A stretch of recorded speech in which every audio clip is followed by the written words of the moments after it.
Assalamualaikum warahmatullahi wabarakatuh.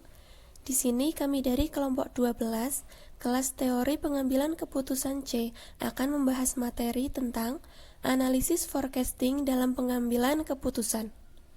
Adapun nama kelompok kami yang pertama Evi Advianti dan yang kedua Muliatun Nafisah. Definisi forecasting.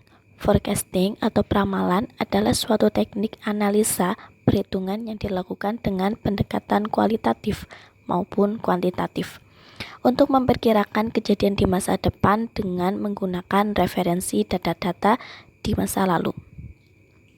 Peramalan bertujuan untuk memperkirakan prospek ekonomi dan kegiatan usaha serta pengaruh lingkungan terhadap prospek tersebut. Jenis-jenis peramalan atau forecasting. 1. Peramalan jangka panjang, yaitu yang mencakup waktu lebih besar dari 18 bulan. Kedua, peramalan jangka menengah, yaitu mencakup waktu antara 3 sampai 18 bulan.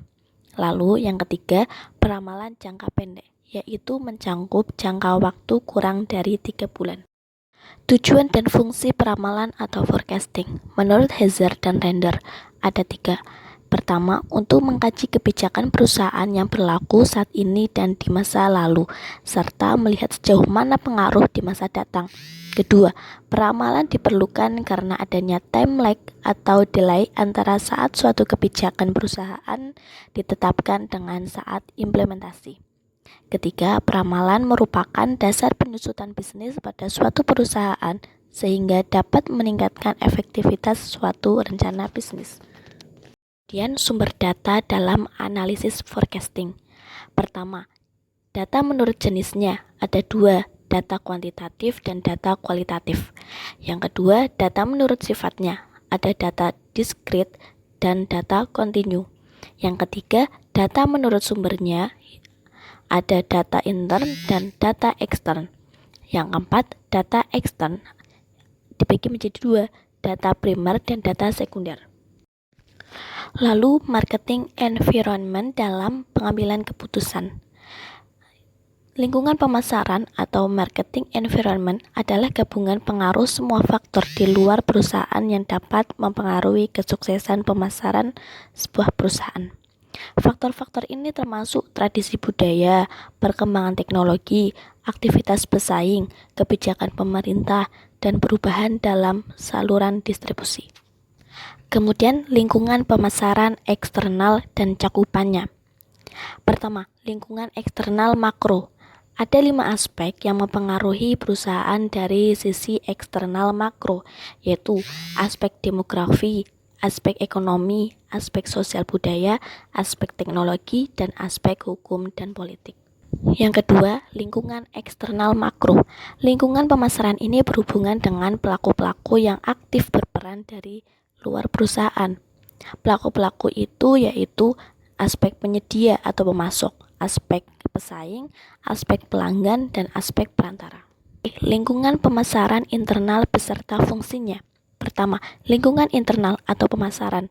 Lingkungan ini dikenal juga dengan bauran pemasaran atau 4P, produk atau produk, price atau harga, place atau tempat, promotion atau promosi. Yang kedua, lingkungan internal atau non-pemasaran, mencakup pemasaran. Bagian ini pun memiliki sejumlah aspek yang harus diperhatikan, yaitu produksi atau operasional, keuangan, sumber daya manusia atau SDM, pemasaran, riset, dan pengembangan. Pendekatan kuantitatif dalam analisis forecasting. Di sini ada 2. Yang pertama, metode time series. Metode time series berhubungan dengan nilai-nilai suatu variabel yang diatur secara periodisasi sepanjang periode waktu di mana perakiraan permintaan diproyeksikan. Terdapat beberapa metode pada metode time series. A. Metode naif. B. Metode rata-rata bergerak atau moving average. C. Metode exponential smoothing yang merupakan pengembangan dari metode moving average yang dilakukan dengan mengulang perhitungan secara terus-menerus dengan menggunakan data terbaru. D. Metode trend projection yaitu suatu metode peramalan serangkaian waktu yang sesuai dengan garis tren terhadap serangkaian titik-titik data masa lalu, kemudian diproyeksikan ke dalam peramalan masa depan untuk peramalan jangka menengah dan jangka panjang. Yang kedua, metode kausal. Metode peramalan kausal mengembangkan suatu model sebab akibat antara permintaan yang diramalkan dengan variabel-variabel lain yang dianggap berpengaruh.